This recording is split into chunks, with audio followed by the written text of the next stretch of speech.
On a cold Christmas Eve in 1945, a family home in Fayetteville, West Virginia, caught fire. Within hours, it was reduced to ashes.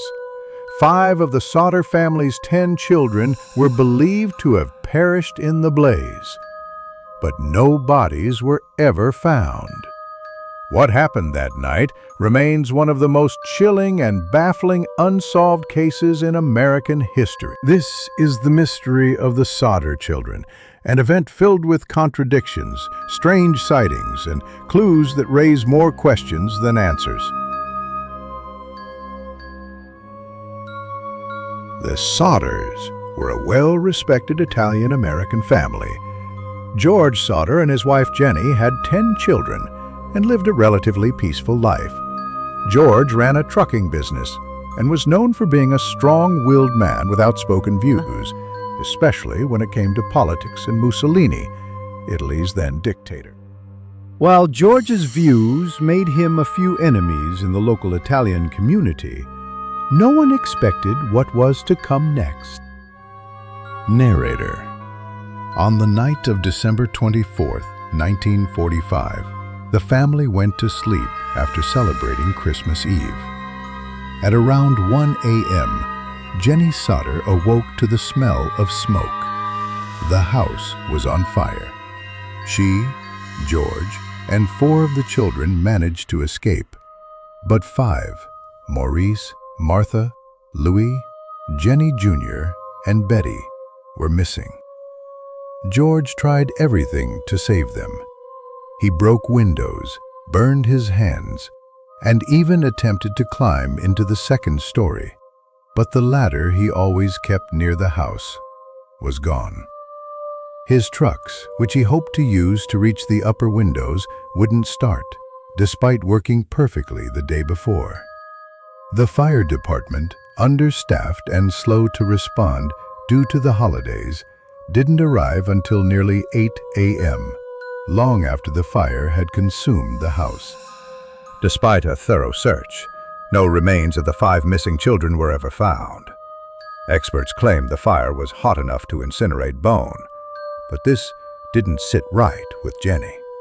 She later burned animal bones in their oven, only to see they always left something behind. Something wasn't adding up, and the Sodders began to suspect the unthinkable.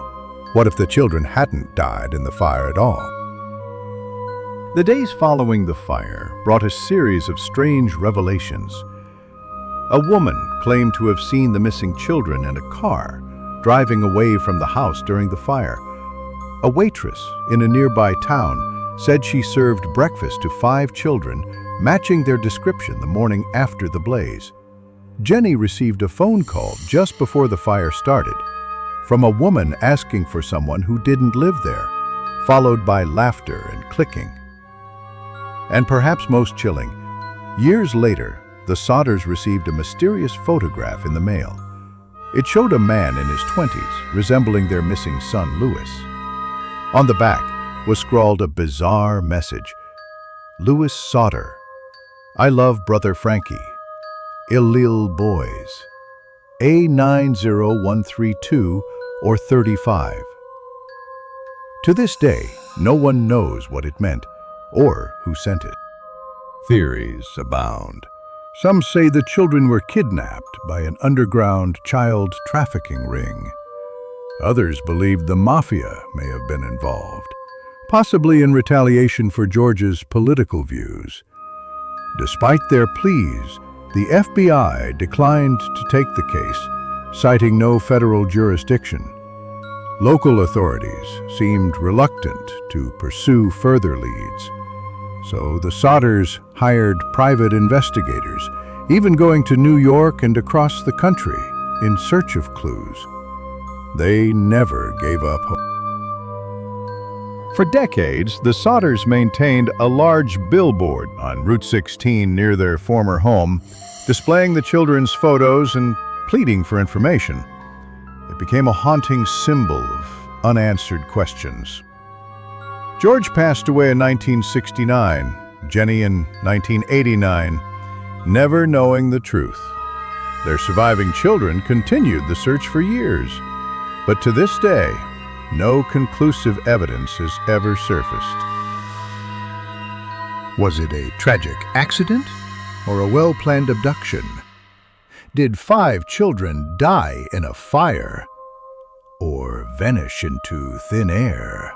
The truth may be buried in the ashes or hiding in plain sight. If you found this case intriguing, make sure to like, subscribe, and hit the bell icon. Let us know in the comments, what do you think happened to the Sodder children?